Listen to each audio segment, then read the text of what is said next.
Hello, my name is Joel Esposito. I'm a professor at the United States Naval Academy. And today I'm going to talk about an essay that I read some years ago and has always made a big impact on me and my own work. And it's called You and Your Research. It's by a man named Richard Hamming. But I think in some ways that title is probably too narrow. So I've kind of renamed it Meditations on Lifelong Deep Creative Productivity. But we'll get into it and you'll kind of see it's a series of thoughts and tips and action items and reflections about how you can do your best creative work.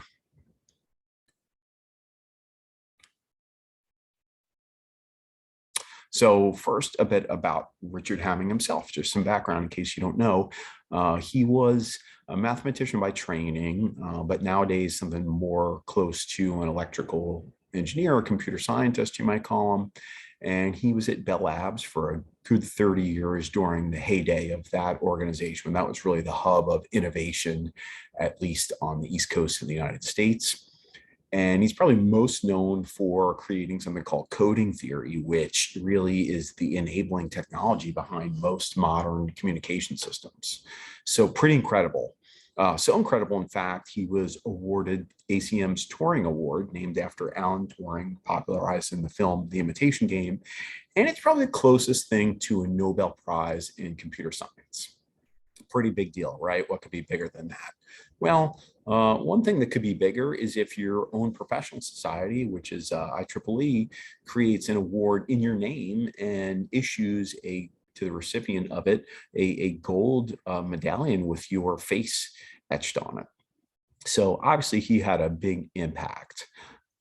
And his career doesn't end there. He goes on to spend the last 20 years of it at our sister institution to the Naval Academy called the Naval Postgraduate School in Monterey, California, where he does some technical things, but he really gets into teaching this course called Learning to Learn. And in it, he kind of waxes philosophical a bit about what he calls the art and science of doing engineering. So not so much the technical details, but some of the process involved there. And it's a good book, and you can go pick it up, but some parts of it age better than others. But in particular, there's one chapter where he discusses this essay, this talk that he's given many times called You and Your Research. And the central question that he considers here is, why do some scientists do world-class scientific research? And you can define world-class however you want. He says, like Nobel Prize winning, for example. Why do some scientists do world-class scientific research while others are entirely forgettable?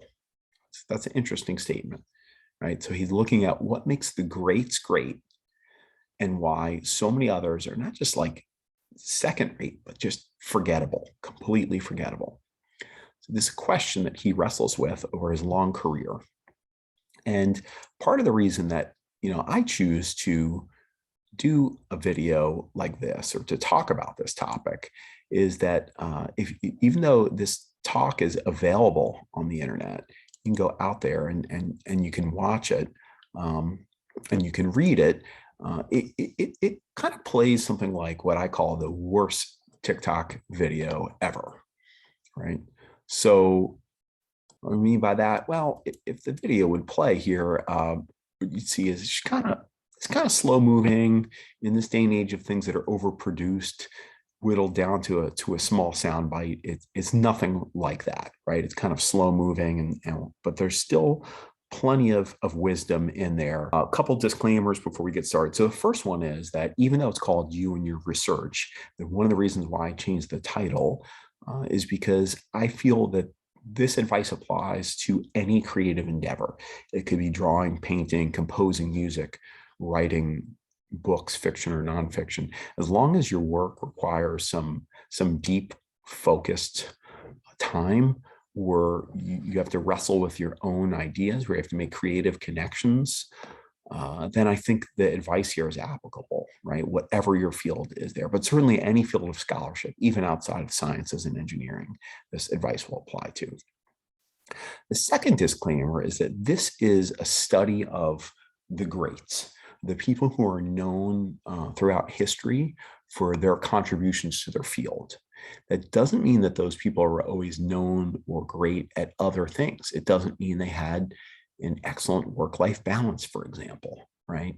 It just means they were good at the thing that they're famous for.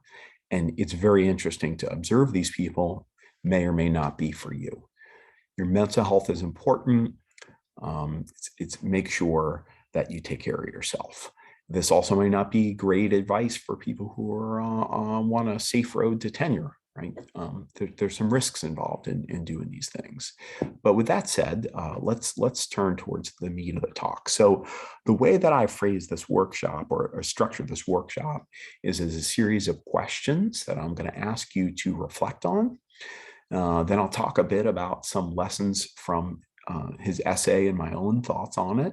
And then we'll come back and reflect on some answers to this. So when I do this workshop in person, there's a Google Doc I could share with you. But if you look down in the show notes here, you can see in the description the copy of this text and also a link to a Google Doc where you can follow along. So if you're at home, do this, pause the video right now and take some notes on this topic.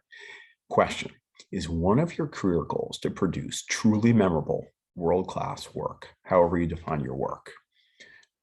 Think about that for a second. Write that down. Is this really one of your goals, honestly, in your heart of hearts? Have you expressed that goal to other people? Do you have trouble saying this out loud? Think about that for a minute. Pause the video if you need to. We'll come back to this. When you're ready, resume. So do I want to do excellent world-class work? I love this quote. He says, our society frowns upon those who ask or answer this too loudly, right? You're not supposed to do that. It kind of makes you look pompous, right? It's as if you're supposed to do this by accident. That's very unlikely, right? If you don't set out to do something important, it's really unlikely you will. So why wouldn't you want to do good work? As far as I know, at most academic institutions these days, faculty members are required or at least highly encouraged to publish scholarly work. So here's a Jeopardy question for you. The topic is depressing facts about academic publishing. And the answer is 0. What's the question you ask? How many times is the average academic paper cited? So we're in a business where we have to produce these publications. We're expected to, right? So the question is, why wouldn't you want to produce something that other people will read? Why wouldn't you want to produce, you're writing things anyway, right? Why don't you want to make them excellent? Why don't you want to make them world-class, impactful, memorable, historical? I recently went to a talk by Ryan Holiday, the author of The Daily Stoic and some other things, and it was at the Naval Academy. So he told a great anecdote about one of our favorite alumni, of course, Lieutenant Jimmy Carter, then, of course, goes on to become president, win the Nobel Prize. But back when he was a young lieutenant, he interviewed for a job like many of our graduates or soon-to-be graduates do. He wanted to join the nuclear submarine program. And at the time, Admiral Rickover, Hyman Rickover, was in charge of it. He was known to be a very exacting boss. And in this interview, I mean, he really shook Jimmy Carter down. I mean, Jimmy Carter got to pick the topics they talked about, but quickly Admiral Rickover sussed him out, proved that he couldn't be fooled. He couldn't be BS'd on any of these topics. And then in the end, he asks me, how did I do while I was at the Naval Academy? And Jimmy Carter kind of puffs up his chest with pride and says he graduated with distinction, top 10% of the graduates. But the Admiral isn't fazed by that. Of course, he graduated #1 in his class. But he says to him, but did you always do your best? Jimmy Carter thinks about it for a second. His reflex is to say yes, but then he knows who he's talking to here. He can't be fooled. He thinks about it for a second. And he says, no, sir, I didn't always do my best.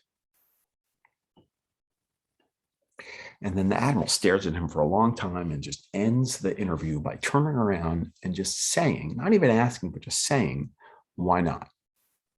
Jimmy Carter just sits there stunned until he walks out of the room. And this is a question that, as he says, he's never been able to forget or to answer. I love that. Never been able to forget or to answer. Why not? Why not the best? It moves him so much that he goes on to write a book called Why Not the Best? And I think it's pretty fair to say that this moment may have shaped him to go on to aspire to become president, create a foundation, and become a diplomat, win the Nobel Prize, and all those other things. Because he realized if you're going to do something, you might as well just do it really well, or at least the best you can. So here we are. We're going to reflect now on your answer to question 1. So again, if you're at home, feel free to pause the video and take some notes. Again, in the description of the video below, you'll find the text that goes with this and a link to a Google Doc file. So here's some things to think about. I want you to practice saying out loud or writing that your goal is to do world-class work. Practice that. It doesn't come easy. It might feel awkward, okay, but practice it. Then write a little bit about, well, why not the best? Can you come up with reasons not to do your best work? What are they?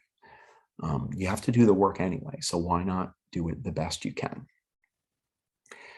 And then finally, that first question, it might feel a little awkward to you to say that, right? It should. I think it does for most people, and that's okay. So the question is, reflect on why this feels weird. Why do you have trouble saying that you want to do world-class work? Is it conscious choice? Perhaps you like another component of your job. Perhaps you prefer teaching to research. That's okay. That's okay if it's a conscious choice. But for a lot of people, maybe you have trouble saying it because you're too modest. It feels bold to say that. It feels ostentatious. Is that why you don't want to say it? Or is it that you lack confidence that you can do the work, right? Do you feel like if I say that, then I'm going to set myself up to be embarrassed when I can't do it? Or, and we'll come back to this quite a bit in the next couple sections, do you feel there's too big of a cost associated with that? Do you feel that your personal life or your mental health or your physical health or finances or whatever it is could take a toll and not support that level of work? So just think about that. Why would you have trouble answering this question? Why don't you want to do the best work you can? All right, moving on to the second question. Feel free to pause that if you need time to write and reflect, and you should do that. You should take notes as we go on these questions. But we'll now move on to the second question, and this is going to help us get into that issue of cost. The second question is, how many hours a week do I dedicate to my work? So meaning the deep creative part of your work, not your whole work week, but the deep creative part. And as a follow-up to that, how many hours a week, but also how many days in the week do you set aside for that? Pause the video, come up with a number, think about it carefully, resume when you're ready. So the next part of Richard Hamming's story of his technical life, back to our original author here, begins in 1945. So he's trained as a mathematician. He goes to the University of Illinois, but so far he's not done anything really notable or outstanding. In 1945, as many people do, he wants to contribute to the war effort. So he goes to Los Alamos to work on the Manhattan Project. And one of his observations while he's there, he says, I was brought in to run the computing machines, that's what they called computers back then, so the physicists could get back to the real work. Isn't that a great line? So the physicists get back to the real work, meaning that his work wasn't the real work. And, you know, he feels like a second-class citizen. In fact, he says, I was just a stooge and I was envious. I love this line. He says, I was a janitor of science. Wow.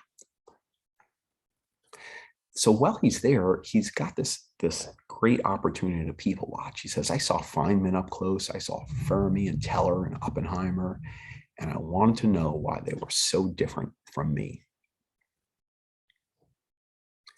Later, of course, he goes on to work at Bell Labs, And the same thing, he's surrounded by people doing incredible things, right at that same time. We got Shockley, who invents the transistor, Bodie's pioneering the field of feedback control, Shannon, who he works closely with, does information theory, and John Tukey does all kinds of memorable things there.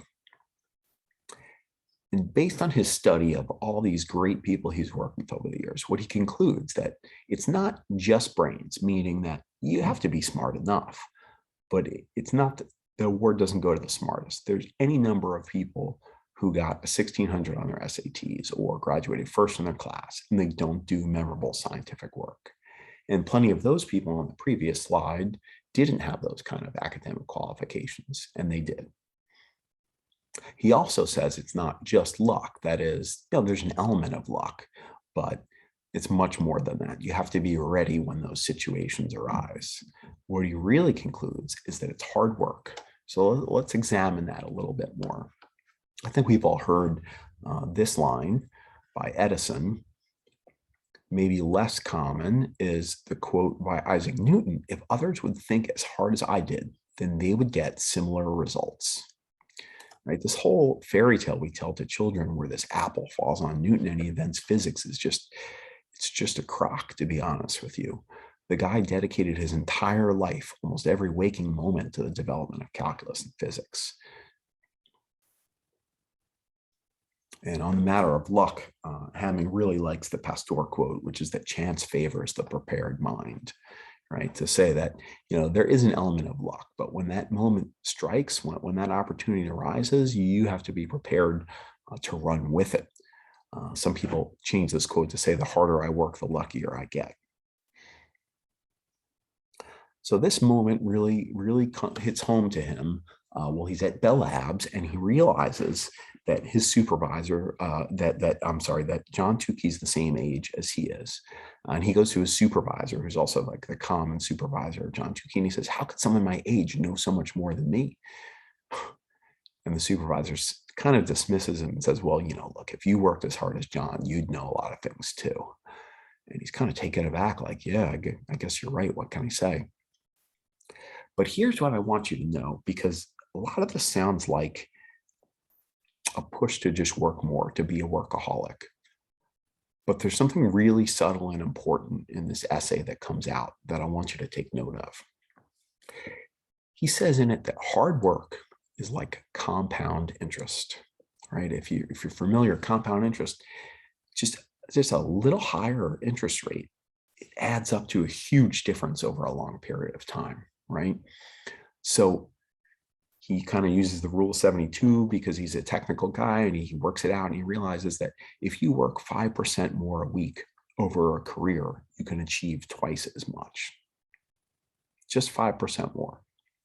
So you're thinking to yourself, well, I work about 40 hours, 5% more is 2 hours more a week. That'll be tough, but it's doable. Maybe I'll stay late at the office one night. But I want to convince you that it's much better than that, right? Because in your entire 40-hour work week, not all of that time is spent on your deep creative work. You certainly answer emails, you pay bills, you do paperwork, maybe you teach a class, maybe you take phone calls, right? Maybe you only spend, when you're honest about it, 10 hours a week on your deep creative work. In that case, if you spend just 5% more time per week, that's just 30 minutes. 30 minutes. That's less than 10 extra minutes per workday. And you can achieve twice as much on that front. It's amazing. Before you accuse me of trying to sell productivity hacks, because I know you're thinking, hey, there's no way 5 minutes a day is going to add up. It's going to make me do great things. But it's not a hack. It's not some weird trick you see on the internet, right? What is it? Well, he makes the point that it's just a small amount of time, day after day, but constantly, consistently, every single day, it gets you deeply immersed and committed in a topic. And when that happens, it gets in your subconscious, which means that your brain is working on your problem when you don't even think that you're working. And this is so important in our creative pursuits. It's probably why so many great ideas happen in the shower, or while you're daydreaming, or while Newton sits under that tree in the fairy tale, right? It's not about the shower. It's about all the thought you've given to the topic before then. That when your mind drifts, it drifts to your problem. In fact, this is a quote I like from the essay. He says, engage your subconscious. When you go to sleep, you might get the answer for free in the morning. Meaning that even when you're dreaming, right, what is your mind doing? It's making different connections, solidifying connections, playing with ideas, trying to fit them together, right? So if you're consistently engaged in your problem, it's what your brain is going to work on when it has nothing else to do.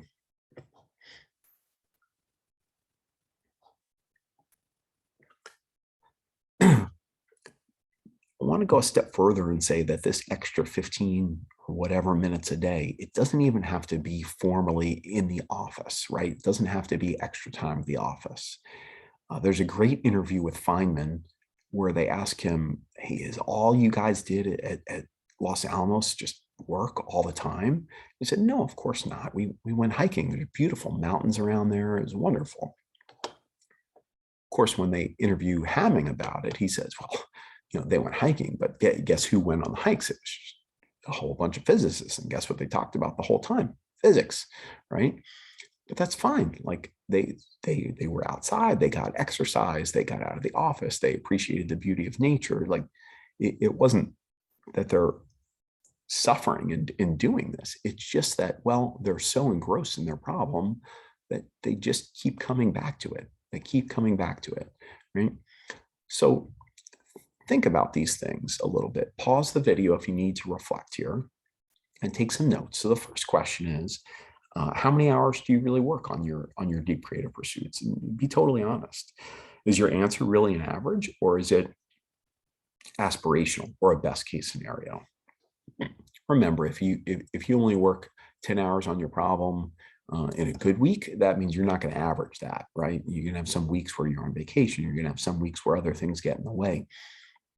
So be honest. One way to do that is to keep a log, even just for a few weeks. Any kind of like self-regulated activity, be it like working out, working, whatever, keep a log just for a few weeks. You'd be surprised. You'll see some patterns in what you do. Some action items for change. Set aside 15 minutes every single day. Set an alarm, set a reminder, block it out on your calendar or something like that.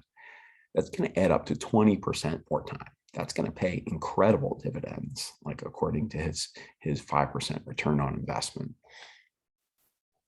And in that 15 minutes, you're going to work on your problem, but it doesn't mean that you physically have to go into an office or sit in front of a computer or however it is that you work. It's just some way to make contact with your work. That could be by reading about it, talking to someone about it, writing or journaling about it, just thinking about it, listening, something like that. Just not administrative work. And it's not like doing paperwork, answering emails, stuff like that, right? But somehow you're engaging with the ideas.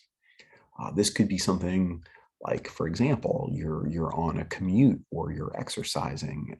Well, what are you listening to? Maybe you want to listen to a podcast about your field, or maybe you want to listen to an interview with another researcher in your field.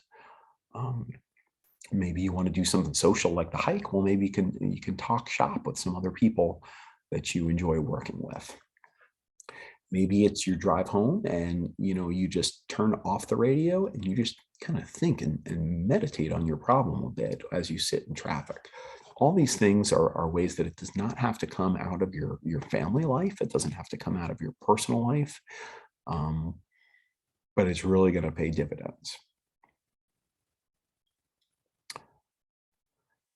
So after you've reflected and written on those things and you're ready to resume the video, get back to the essay here. So then it's hard work. That's the secret. Well, he says, yes, but drive misapplied doesn't get you very far. In fact, he says the misapplication of effort is very serious business. You need some vision and courage to work on the right problems, to go in the right direction with your work. So that leads us to the third question. Pause here, and I want you to try to write down what are the most important problems or issues in your field. You can define your field as broadly or narrowly as you want. You can say computer science, or you could say specifically within, computational complexity theory. Or you could say within music overall, or you could say within piano composition. But take a minute, pause this, and try to write down the most important problems or issues in your field. When you're done, we'll talk.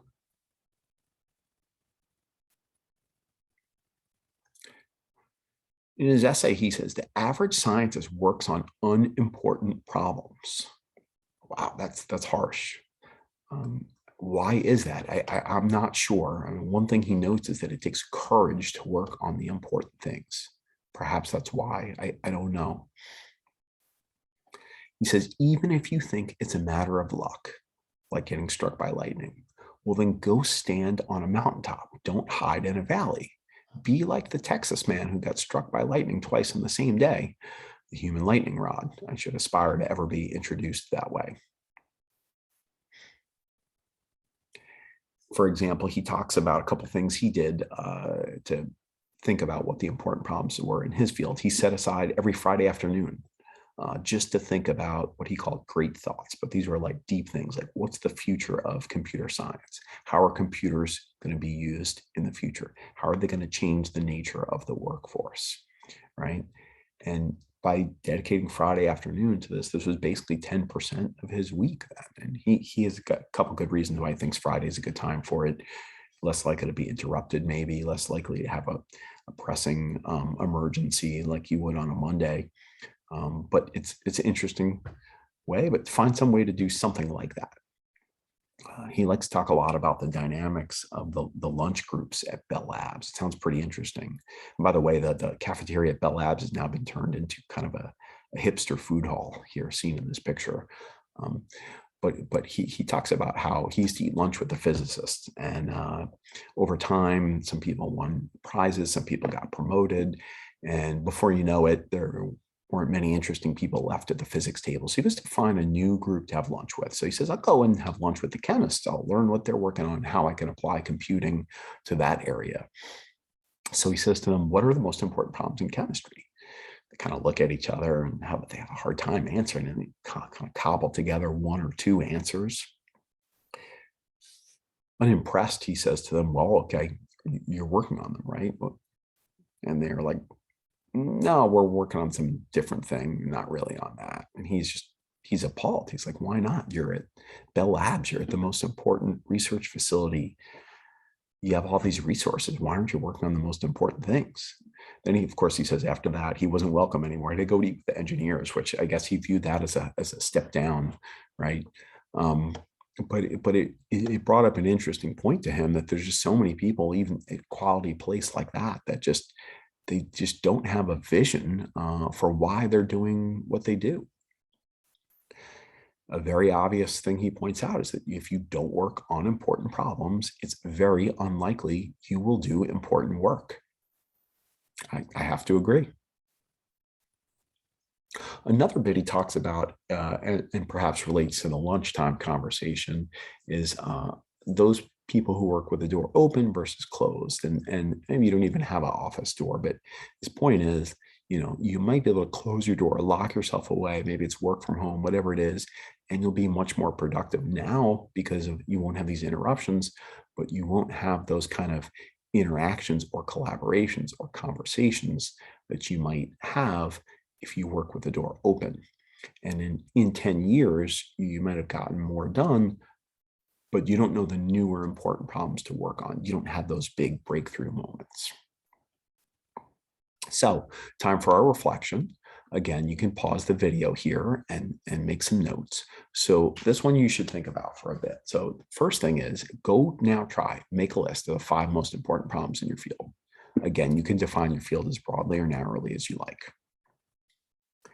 Then next to each of those, kind of give yourself a score. Are you working on them? I mean, like it could be yes or no, but there's also could be shades of that. Maybe you're working on some enabling technology or some small piece of them. okay? But note if you're working on them, and if not, why not? And then next to each of those problems, I want you to brainstorm some ways that your skill set can be applied to them. So maybe you have uh, uh, access to a unique testing facility. Maybe you have expertise in a particular technique or tool for analysis. Maybe you can bring a certain skill set in the laboratory to them. But think about how ways you can contribute to that. And then last, just think about how you can interact with others in your field on a weekly basis to discuss great ideas. And I put the term interact and discuss in quotes because, ideally you're like Feynman and you can go out hiking with all the best physicists and talk about these things in person. But maybe you want to set up a Zoom or FaceTime or Google Meet call with a colleague in another institution every now and then and just have a chat. That's great. Maybe you want to go to lunch with some people in another department and talk about their work every now and then. That's okay. And maybe if you don't have access to any of those things, you can do something like listen to an interview with a famous researcher in your field, or read a magazine or journal article or a survey article on some topic that interests you, right? You still can interact with the ideas in some way and make some notes and have kind of a maybe not a two-way discussion, but at least a reflection on that. So give that one some time. Come up with your list, come up with some ways to interact. And when you're ready, come back and resume the video. All right, question 4. Are you good at selling your work? Right? Give yourself a score on that. Let's go on a scale of 1 to 10, 10 being the best. Are you good at selling your work? He says, too many scientists think that selling their work is beneath them and that the world is just sitting around waiting for their great results. But in truth, other researchers are busy with their own work, and you have to get their attention if you want your idea to have an impact. It's so true. Perhaps it's the reason that he favors wearing this crazy plaid jacket. I don't know, but it's certainly attention getting. One of his examples is, you think selling means, some kind of cheesy, pushy thing, right? But he talks about how it ain't what you do, it's how you do it, meaning that often by investing just a little bit of extra time to make sure you package something up nicely, make it accessible to other people, make it clear, that can really improve the impact you have. So my own example for my courses is that when I first started teaching, we didn't have graduate students. There wasn't a robot available on the market to do what I wanted to do in the class I was teaching. So I wrote some software for my students to control this pretty low cost, commonly available robot. And I could have just stopped as soon as I had it working good enough for my own students. But instead, it took a little bit of extra time. I made a nice website for it. I made it downloadable. I made some documentation, a couple tutorial videos for it. It probably took me 10% more time.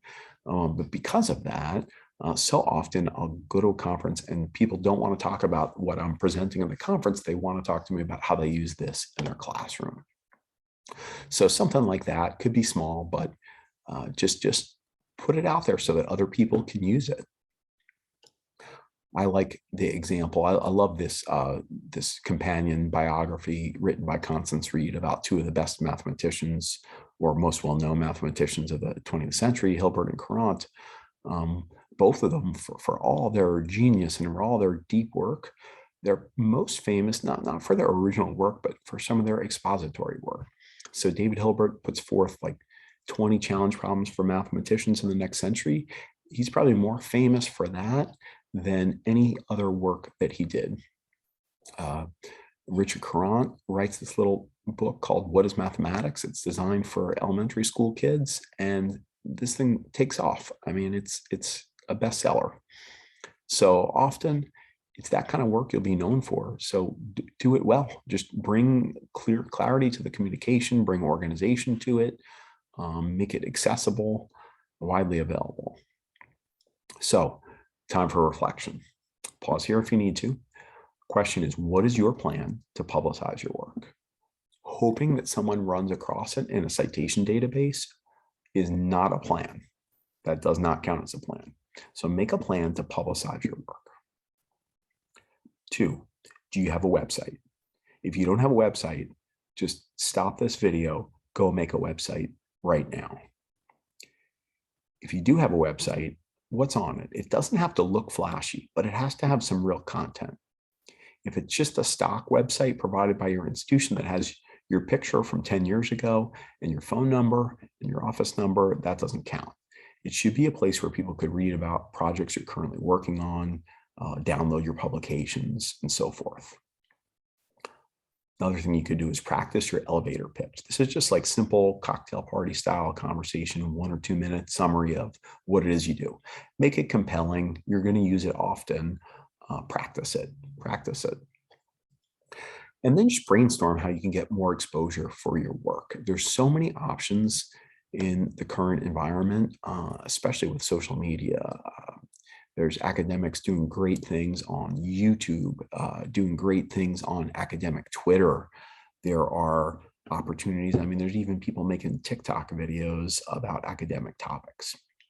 Maybe you can work with a local newspaper. Maybe you can write a column in a trade magazine. But what are some ways you can get more exposure for your work? Maybe it's as simple as going to give a talk at some neighboring universities, but find some ways. Pause the video here and reflect.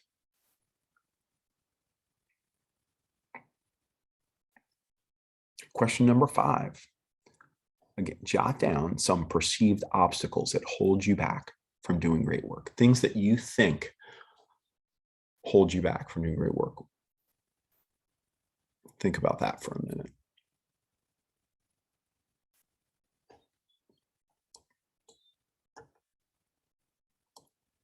He says, you can tell other people all the excuses you want, but to yourself, be honest. His point is that very often the things that you think are your obstacles are not. He likes the example of the working conditions, right? So for example, this building, what is it? What do you think, meth lab or the birthplace of modern cryptography? Yep, it's the hut where Alan Turing and others worked during World War II to break the German Enigma machine cryptography codes. So I'm sure it looked a little bit better back then, but not much. It was basically just a shed, right? Very often the kind of work that wins a Nobel Prize or changes society is not done in a palatial office building.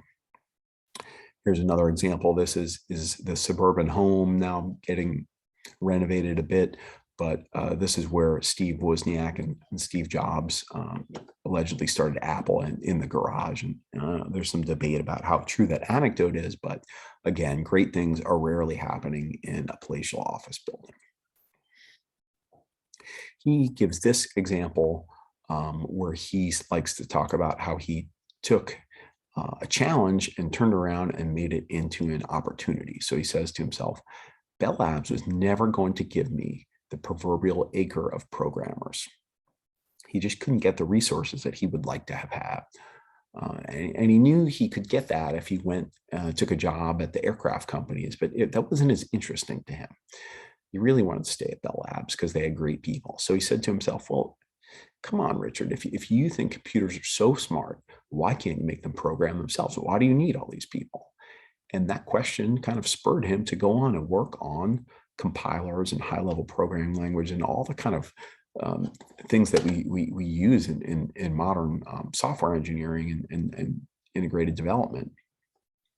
So it's an example of how you can take maybe a challenge and turn that around and kind of ask, well, why not? You know, maybe you try to prove something and you can't, and turn the problem around and say, well, let me try to prove that it can't be done. So here's your reflection on this one. Think about those challenges that you think you have, and then make some notes about how other people in your field are dealing with these challenges, right? Like maybe you're challenged because you have little kids at home. Well, guess what? Other people do too, right? So think about how they're overcoming those challenges, right? Maybe you're challenged because it's hard to recruit good students or hard to find funding. You know, there's other people who are facing those challenges and still doing great work. So think about some ways around them, and then pick at least one of these things and see if you can turn it into an advantage or opportunity, kind of like Hamming did, right? Can you show why not, or can you turn the problem around so that doesn't become a necessity at all? Think about that some. Pause here, and we'll come back for the last questions.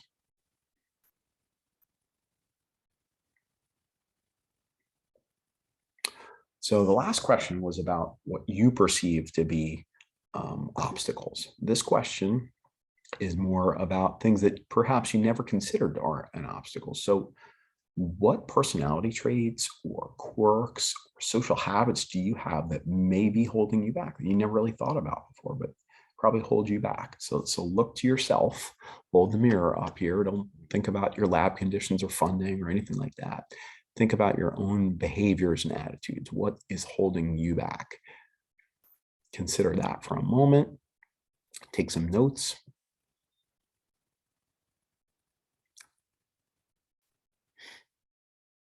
Ironically, for a guy who likes to walk around in a plaid jacket, so much so that here, by the way, this is the recipient of the NPS Hamming Award. They're giving him a replica of the plaid jacket.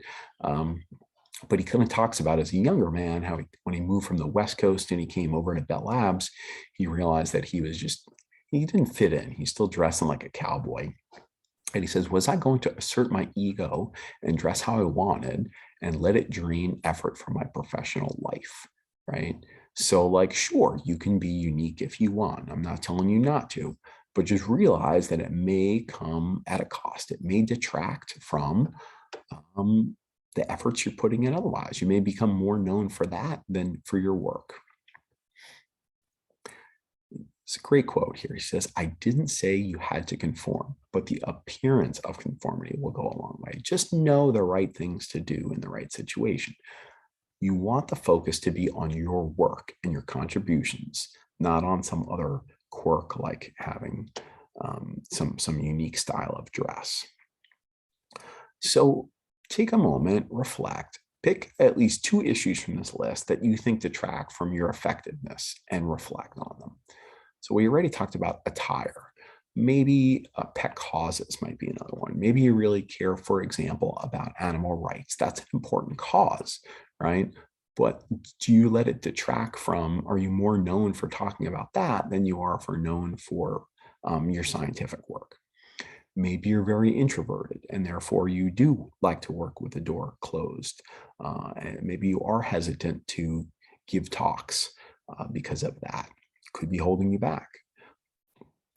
Maybe you're rebellious or individual, so much so that you're trying to prove a point, not conform to the institution, but it's making you have to go against the grain. Maybe you're a control freak and you can't delegate tasks, or you're a perfectionist and you're working on things that really don't matter so much, but dedicating too much time to them. So think a bit about yourself, right? What holds you back from doing great work?